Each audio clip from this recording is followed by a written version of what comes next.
and welcome to another episode of Friday Night Knits. This is an impromptu episode because I wanted to share this with you in hopes to get you also motivated to check your knits.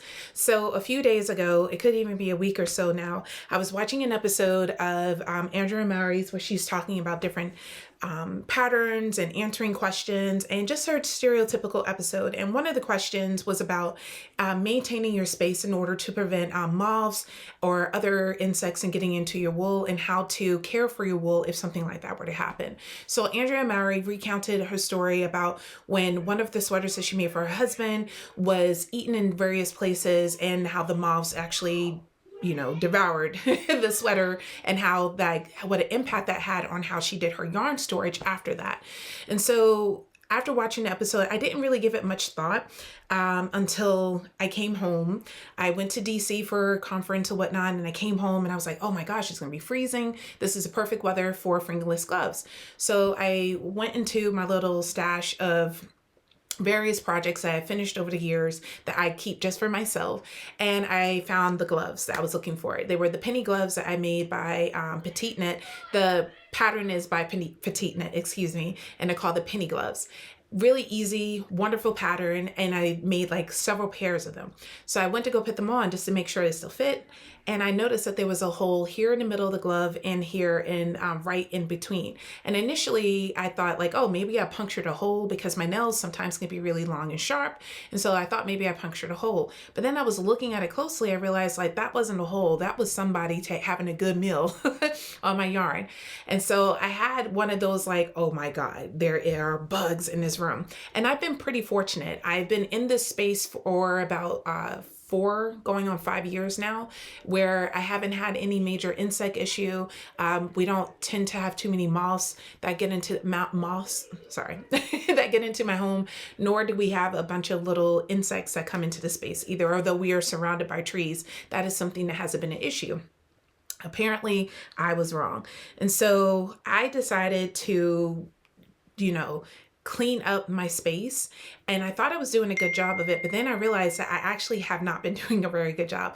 I used to be really diligent about wiping down the shelves, making sure that the really woolly wools were in more of a secure place where either plastic's wrapped around it, or I have more cedar or something just to prevent the insects from being attracted to it.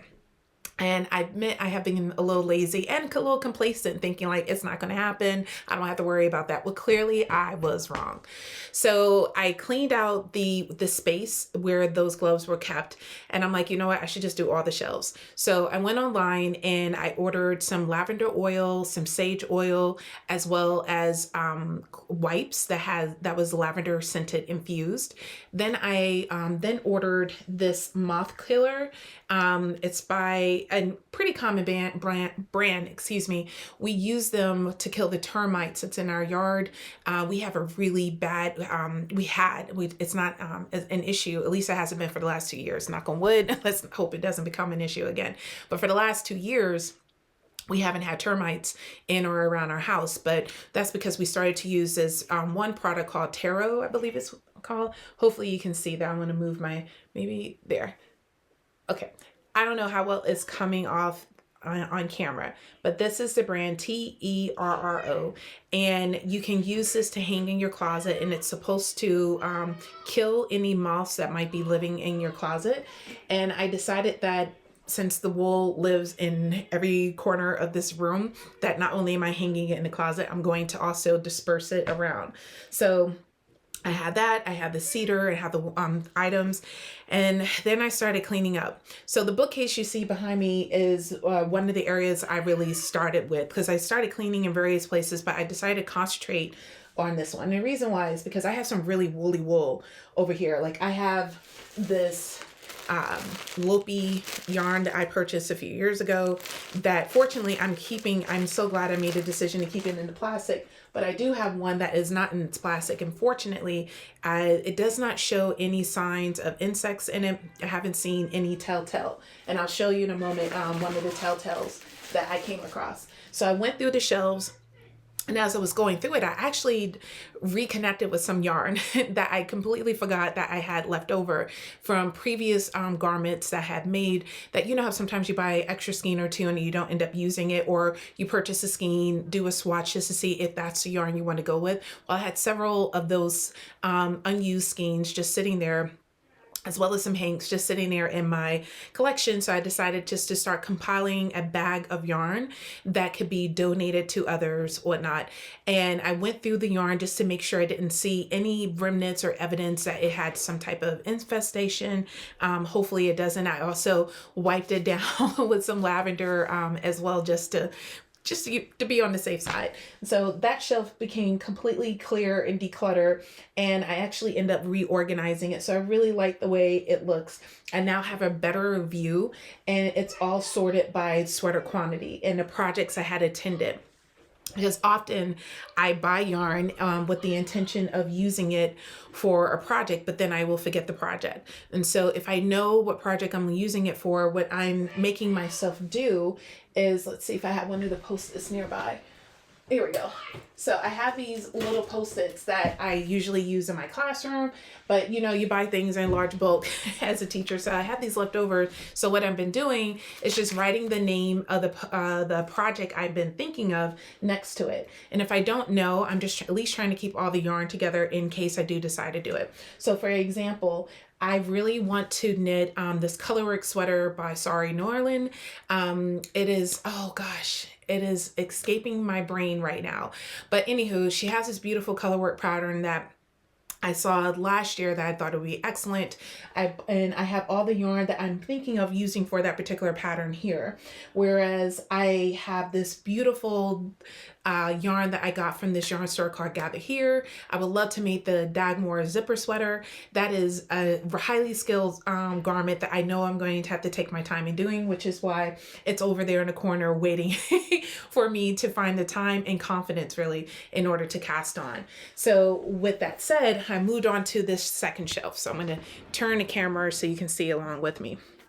So on the second shelf, again, I realized I had a significant amount of yarn on this shelf in particular that I had no intention of making or using in a garment. I had the Barocco 100% cotton, Prima cotton, and it was just too ropey. It was irritating my skin, the swatch. I just didn't like it. Even after wet blocking, I tried to make myself like it, but it really wasn't doing what I needed it to do. So I decided to try another item in order to see, sorry, about to get a phone call.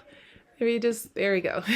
So I decided to donate that. I added it to the donating pile, and I've been, how can I say this? I've been making a variety of different tube scarves, and I've been adding like little embellishments to the end of it.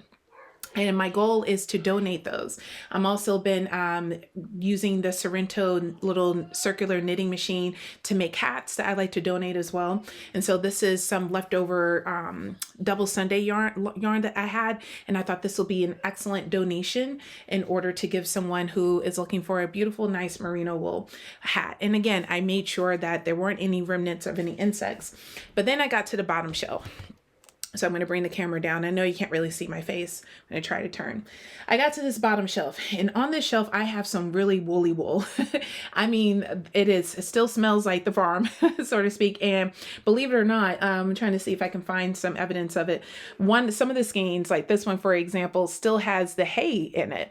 And for me, I love that. This is yarn by Bare Naked Wool. And although there's little remnants of hay in it and whatnot, I just love it. It is soft and squishy, and the yardage is excellent, and the stitch definition is magnificent. And I know this because I initially was using this for a all over cabled sweater, and the only reason why I frauded it is just I could not read the chart. The numbers on the chart were so faint. It was very difficult at the time for me to do it. I would love to come back to that because I absolutely love that pattern, or love the garment that the pattern tends to make. I just need to revisit some of the suggestions I saw in the comments. But anywho, I digress. What really started to freak me out, that made me realize that I should have been doing this a lot sooner, is that when I was opening this yarn, so I'm going to turn this way.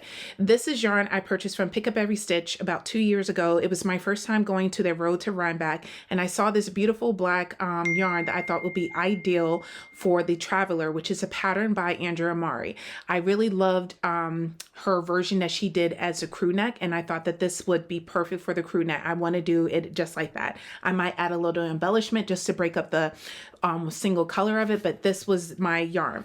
And with this yarn, not only does it have 70% Argentinian Merino and 30% baby alpaca, there's 384 yards in it. And for every skein, you get it's paid about $30. And for me, I'm like, oh, that was pretty decent. But then as I was looking at it, I realized that, let's see if I can find one. I did a little ice bath for this, so I found little, I don't know how well you can see this. I found these little bugs that were traveling and living and having a good time, and they were eating up the yarn. And so like here's some evidence of how they were gorging on my yarn that was fully skeined. And so I'm going to have a heck of a time knitting this in the future. I'm going to refreeze it again. Yeah, it's just, oh my gosh, they devoured this. And so what I came to realize as I'm looking at this very expensive yarn that I spent time looking at, like, look at that. I don't know how, I know that's hard to see because of how dark this yarn is, but if you can notice, I have not uncaped this, and look at what the bugs did. And so what I came to realize is that I should have been checking my shelves a little bit more frequently, because I'm going to have a hard time with this skein of yarn, for example. The others don't seem to be as damaged. A few of them, this one, for example, seems to be still pretty whole condition. The bugs did not get a chance to have dinner with that one. So this one is damaged. This one, there was no bugs yet with this one, but you can tell that they were about to, you know, get busy and eat before this went into the freezer. Let's see if I can find another one. There was one more that I found, like a whole slew of them. Maybe I already showed you that. But anyway, I don't want to spend too much time freaking people out. But oh yeah, here it is. This is the other one that made me say, oh my gosh, Rachel. So I found a whole colony in this little batch. And again, I used the freezer method in order to freeze them out, shit the bag. They all came out. Their little scales on their bodies were still inside, so I picked those out as best I could. But the effects of their dinner is evident as well. So like these two skeins of yarn, I'm going to have to be extra careful with. And as a matter of fact, I'm going to actually fix the camera. I'm going to mark on here just in case I forget. Like, you know, life happens. I'm a mom. I'm a teacher. I want to remind myself that this is damaged. And so when I am finally ready to cast on to this, that I know that I may have to buy additional yarn for this.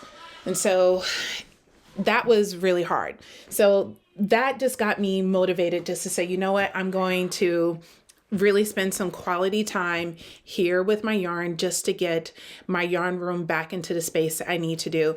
And then make myself at least every 3 months. It's hard for me to do this like every 2 weeks, but at least every 3 months going into my yarn collection and just making sure that I have successfully completed everything I needed to do.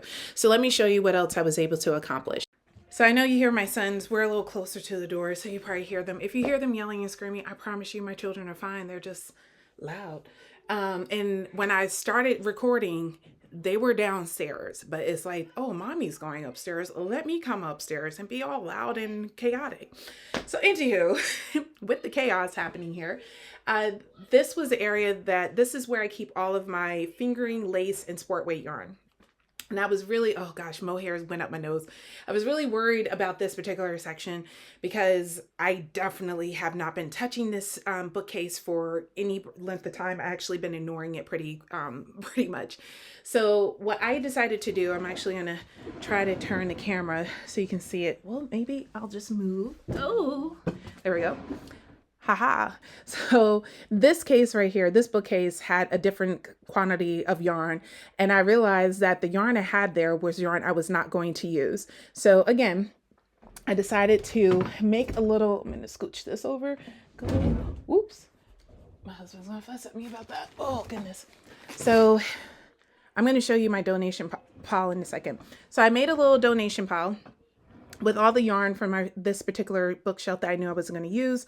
I took the little bookcases, you know how, not bookcases, these little cubbies, and I decided just to resort them. And so this is like all my lace weight yarn that's in here that one day I'm going to find a project for.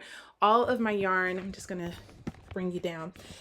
This is yarn that has always been in the bag. Sorry about the crinkling, so I'm just going to leave that alone. So far, there doesn't seem to be any evidence that any insect was able to infiltrate this particular skein of yarn. For example, I keep actually a block of cedar there, and I haven't had any issues. So far, so good. Sorry, you probably couldn't see what I was just referring to. I'm referring to this one.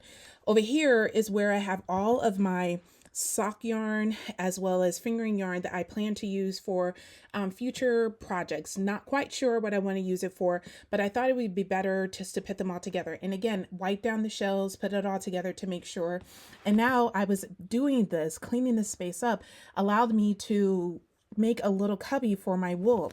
So I have, as you know, become a I have become a little novice spinner. And so because I really am enjoying spinning and I have started to collect the wool, I'm running out of space of where to keep it. So some of the wool that I purchased recently from Rhinebeck, for example, I decided to move into this beautiful little cubby space. I have not only cedar, I took some cedar oil and I soaked a crochet garment, a little, I shouldn't call this a garment, a little accessory. I soaked it with cedar oil and it's in there as a deterrent. This has lavender and sage. It smells like it. And so in addition to wiping it down and whatnot, I noticed that the candle worked as a deterrent because there's definitely some instances where I was like, oh, this is going to get some bugs. And then so far so good, that has not attracted any insects in there. And then up here, I have additional spin cycle and other little mini skeins that I purchased over the years, either for my event or when I was traveling for another festival. So let me show you the other the other side. So the other bookcase that's behind me is the one where I was like, oh my goodness, I need to clean my yarn room on a regular basis. I need to actually take the time out to wipe down the space and make sure, because there was so much dust and spiders, like little baby spiders that was just crawling around in this space. And I was like, that is not okay.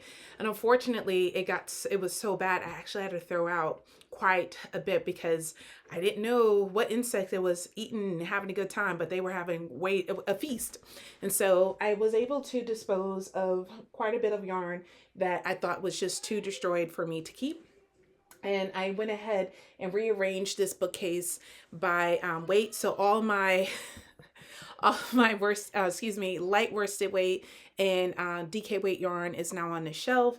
I was able to wipe down the shelves not only with the lavender wipes and the oil that you see behind me, but I was also able to free up this space to make a little cleaner space for just some of the tools I'm going to need in order to keep this room clean.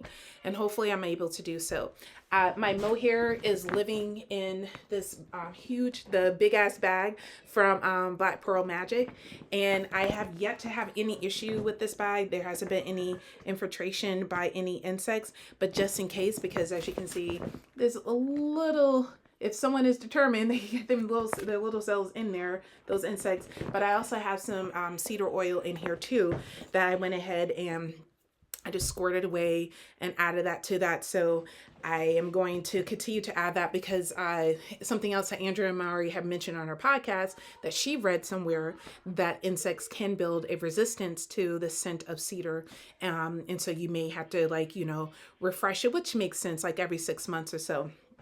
And so that's my attention too, because I haven't put any cedar oil in this in probably about 4 or 5 months. So when I'm done filming, I'm going to go ahead and add some more cedar, sage, lavender, whatever prayers in order to keep it in good space.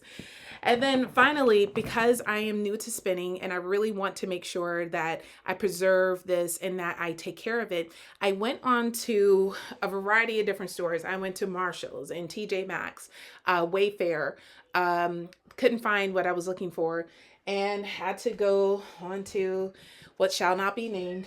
And I purchased a sewing desk. And I built this by myself. I mentioned in my last podcast that my husband doubted my ability to build.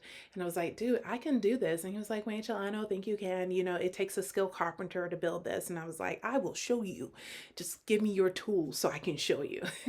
And so he lent me his tools, demonstrated how to do it, even though I knew how to use a power drill. Like, come on, I'm not that dense. But anyway, I was able to build this baby all by myself, and she is gorgeous. Now, the only little thing I would say is I intentionally did not, here, I'm going to turn her. I did not add all these little spigots because initially I was going to use it to hang things, but I realized I don't really need that yet. And so I have a little pin cushion in there. I don't know, just needed a place to stick it. I have my barber cord in here. Don't know why I did that either. But all the little random accessories that came with my spinning wheel, I have in there. So the extra rubber bands, the untensioning rope that comes with it, the Z twist and S twist chart that came with it. So all of that, as well as the replacement items, like everything I would need in order to maintain my spinning wheel from Dreaming Robotics, it's in here. So far, so good. I have been loving the experience. I know that there are other spinning wheels that are out there that are electric that people really enjoy, but I've been enjoying mine. I did buy the Nano, the little one, because I'm easing myself into this, and I didn't think it was worth the time, money, and investment in buying something so big, and I may not end up sticking to this craft. I wanted to go in the least expensive way. And at this particular point, I probably invested about, with this desk included, probably a total of $300 into this particular craft. And so I'm going to make sure that I engage with all $300 worth of it. And that includes this, which this is a desk that I can see myself using for other products if I should fall out of spinning. I don't know if you see that little, what did they call it? It's not cross stitching, but it's like embroidery. I had a cousin who unfortunately passed away a couple of years ago. It's been probably about 15 years ago now, but I always just admired her so much. And she was such a sassy, older country Black woman. And I never met anyone who just said what she was thinking. Like, she had no shame in just like calling people out about anything, this beautiful Southern accent. So anywho, we were at a family reunion trip, and she was giving everybody the business while eating boiled peanuts. And after she passed away, another one of my cousins, I was visiting her home and I saw this. I was like, oh, that's really pretty. And she was like, well, you know who made that for me? I was like, no. And she's like, yes. I was like, that's funny coming from her. She's like, I know. So when I moved here to Massachusetts, my cousin had decided to gift it to me because it was gifted to her. So she decided to gift it to me. And I hope to one day to give it to one of my own younger cousins when they take off into a whole new adventure too. So it's one of my little favorite things to see in a little corner of my yarn room because it reminds me of my sassy family who have no shame in speaking their truth about different things and people and keeping it so real while eating boiled peanuts. But anywho, I digress. So here in my little sewing desk, I have beautiful space to keep my water because I always get thirsty and got to stay hydrated. Here's where my Nano lives. This is my Lazy Kate, and this is the wool that I'm working my way up to. So I purchased a whole bunch of wool when I was learning how to drop spin, using my drop spindle. And because I'm taking a break from drop spinning, I still want to get better at that, but I am so obsessed with the spinning wheels. And I mean, funny, it keeps like hypnotizing me. Like last night I was spinning and I was watching Parent Trap on Disney Plus, and I forgot how much I loved that movie when I was a little girl, and I'm just singing all the songs and just remembering all these fond memories of my childhood from watching that particular movie. And I'm not talking about the Lindsay Lohan version of it. I'm talking about the original Parent Trap. That's how old I am, folks. But anywho, I was spinning up some of this wool. So this is what I have done so far. But anyway, my whole point, this is not a, let me show you what I've been spinning video. This is just to tell you that in addition to wiping out all my cubby spaces, I also took the time out to wipe this space down too, just to make sure that insects do not get an inkling. And because I'm working directly with wool that might already have little things living inside of it to begin with, I went ahead and put one of those little tower packs inside just as a deterrent as well. So I'm going to close this and put this back. Yes, this little swing index lift up and this puts onto it. This was actually, at the time of purchase, it was fairly inexpensive. So I hope it's still inexpensive right now. One thing I would say is that the magnet doesn't magnet that well.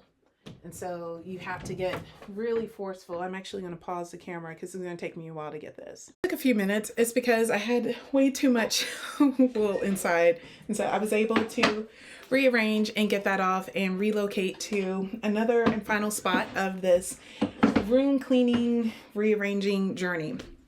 And so by going through the process of cleaning up the space, wiping down the shelves, killing all the various insects that were currently living and having a good time and great oldies with my wool, I decided to be really thoughtful about what yarns I was going to keep. Any yarn that was just too severely damaged, I mean, well beyond what you saw there, I can still do something with those 2 skeins of yarn that I shared with you earlier in this video, but there were some yarns that it just constantly was clear that it was going to break no matter what I did. There was just too much consumption of the yarn that it wasn't going to work in my favor. And so I had to get rid of that. So with that said, the yarn that I knew I couldn't keep, I threw out. My husband was like, what is this? Why are you throwing out all your yarn? I'm like, unfortunately, it was damaged and it was infested. And most of the infestation lived in this, which surprised me, this basket. This is a basket that I used to keep all like my scrappy yarn in here and do all that business. But clearly this is not the space to do that. Not only do I keep my scrappy yarn in here, I also would keep projects that I'm hoping to use as well. But moving forward in the future, I will not be keeping as much important or sacred yarn. Instead, I'm going to try to either keep yarn that either has mostly acrylic in it that I'm planning to use as charity knit, or yarn that I'm going to immediately use. And then if I don't use it within the next 30 days, that I will repurpose it into either another shelf or place it into another safe or secure location. So for example, I just recently used my Sorrento to make these 3 hats that I'm going to be donated to charity. And so that's the reason why it's in here. Whereas this is a scarf that I had made last night on it and really love it. And so I just need to finish the end of it to bind it off properly, and then I'm going to add it.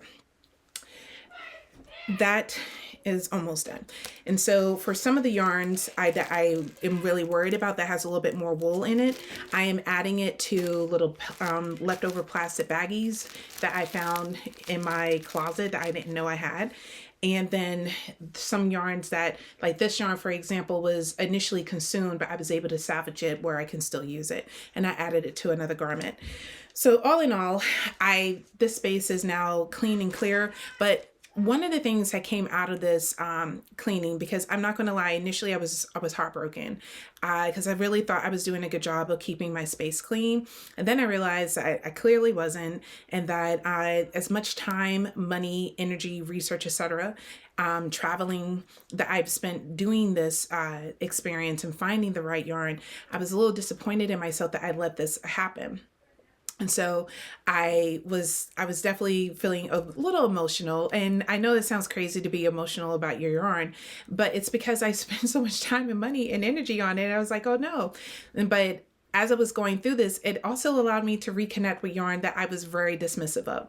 So take this Zuckerball, there's a word, that for example, this is a ball of yarn that I purchased in order to make the Shift Again by Andrea Mowry. And you've already heard me talk about that particular pattern, so I'm not going to bore you with it. And this has just been sitting in my collection, and I wasn't too sure what I was going to do with it. And last night when I was spinning, as well as making the charity hats, I was just sitting there looking at this. I was like, you know what, here's this random crochet hook that my son found. I forgot I purchased this when I was on a road trip with them, and it somehow ended up in his bedroom. And so I was like, oh, okay. And it was just sitting there. I was like, you know what? I'm going to see if I can start a crochet shawl while I'm sitting here. And I decided to start crocheting this little random shawl. So 15 minutes later, I have this little triangle going, and I could not believe it. And I'm like, oh my gosh, it's so beautiful. Look at the color changes. Navy, red, orange, this golden color that's happening.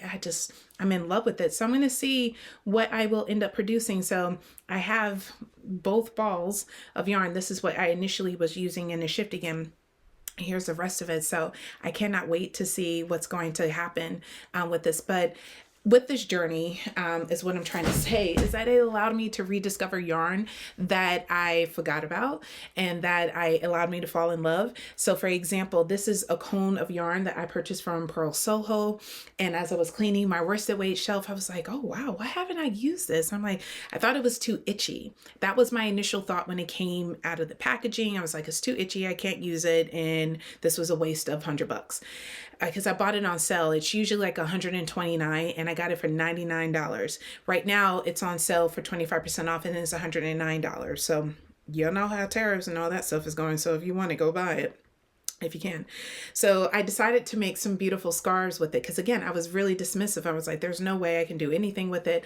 But now that I see it knitted up using the Sorrento machine, I realized that you really can make something beautiful with this yarn. So I'm going to finish the scarf that I initiated. It's like the perfect length for a scarf, and I know it's going to grow over time, and I'm going to add a little something at the bottom. I think I'm going to do those little, I don't know if you remember a few years ago, it was like a trend where people were singeing the end of their scarves and putting little balls at the end of it. I love those scarves, and I want that.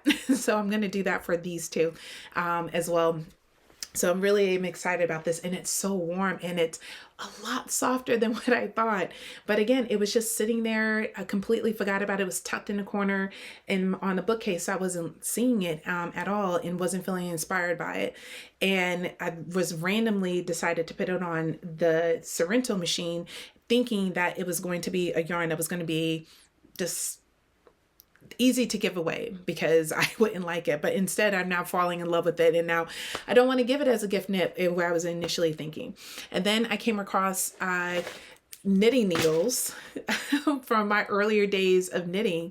And I was like, oh my gosh, I used to use these Prims all the time. And this really helped me learn how to improve my tension and the way I like to use my finger to flick, or when I'm doing continental, as well as when I have to throw, because there are some instances where I have to do some throwing.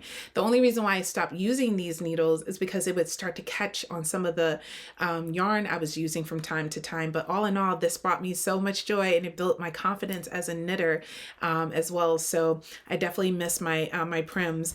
And then, oh, excuse me, I also back at a time when I thought bamboo was the way to go, I bought all those cheap or inexpensive, shouldn't call it cheap, inexpensive bamboo yarn that has a little tube plastic casing. And I bought the shorty version as well as some of the longer ones. And again, this helped really improve my style of knitting, and I felt like my tension improved. So I'm going to gift this to someone else to see if they will be interested in it. But yeah, I found a whole bunch of yarn I forgot about that I was like, oh my gosh. And it was a wonderful, it lifted my spirits, because I definitely was in my feelings as I was seeing some really expensive yarn that I had to let go because of the insect issue in my yarn room. In addition, I decided to build a new scrappy bag. So in this bag are just all these leftover scraps of yarn from various projects.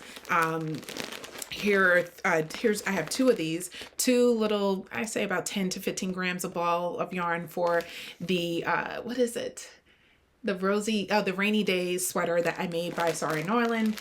This is from a pair of socks I made one of my good friends. I also use this for a shawl. I made the artist shawl that I was influenced by Michael from Piece for Piece.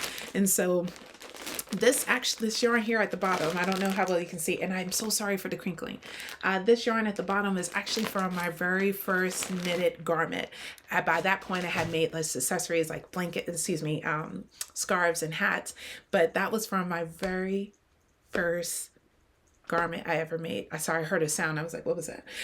It was very first garment. I was like, oh. And so, but it was just extra yarn left over from that project. So I'm going to go ahead and make a decision about what I'm going to do with it. My husband asked me to keep it and not get rid of it. And I was like, why would I keep it? But I will most likely send this bag of yarn to my grandmother. I have, like I said, a whole skeins of yarn, and she knows how to wind up yarn. So I think I'm going to send this to her because she's a crocheter, and I know she will love it. Like, I have this unused skein of yarn. I just didn't like it. This is, what is that? La Petite Lamb Wool, Beaches and Birch. Medium red is the colorway. Let's see, there's 270 yards, and it looks like this is like a fingering DK weight yarn that I bought from Brooklyn General when I was in New York with my family a few years ago. So all in all, this has been a journey. Coming back home and dealing with this has been a little tiring and emotional, but inspiring at the same time. So what I would like to end with is one, thank you so much if you stayed with me throughout this whole retelling of my experience. I sincerely hope that if you are keeping, especially if you have a large collection of yarn, take the time at least once a month to wipe down your shelves, to make sure that you get rid of all the dust mites and other little things that attract insects to the wool. Two, if you have something at home, whether it's cedar, lavender, sage, if you have that in your arsenal in your home, go ahead and use that to clean the space, as well as as a deterrent for those insects. Hopefully you won't have to go as extreme as I am, where I am having to use specific forms of poison in order to kill these insects, because the infestation has definitely gotten to a point where it's pretty evident that needs to be done now. Hopefully you're still at that preventing stage. But if you're like me, where you're at the stage where you now have to go on the hunt for these insects, and when you find a manifestation of these insects, just go ahead and take the time out to take them out. And you also have to be willing to throw out the yarn. And I know that's hard, especially if you had special plans for that yarn. And I'm thinking about the Traveler, which is a pattern I've been planning to cast on. It's been sitting on my cast on bookcase for a hot minute. And it's what, 1, 2, 3, 4, 5. It's about 7th in line to be cast on. And unfortunately, I'm going to, one, have to buy additional yarn. Two, I am going to have to make sure that as I'm working on this project, that I didn't miss anything. That although I did the freezer technique, that doesn't mean that I don't know, maybe I didn't get them all. Even just looking at it now, it makes me want to refreeze it just to be on the safe side, which is probably what I'm going to do when this video is over. So anywho, just let me stop because I'm going to keep rambling. One, clean your space. Two, lavender, cedar, sage. If you know some really great techniques in order to prevent as well as to kill an infestation other than the freezing and the lavender and the sage, please share that in the comments. I know I'm not alone, and I don't want this to happen to you. Thank you so much for tuning in. Please like and subscribe, and I'll see you on the next one of Friday Night Knits.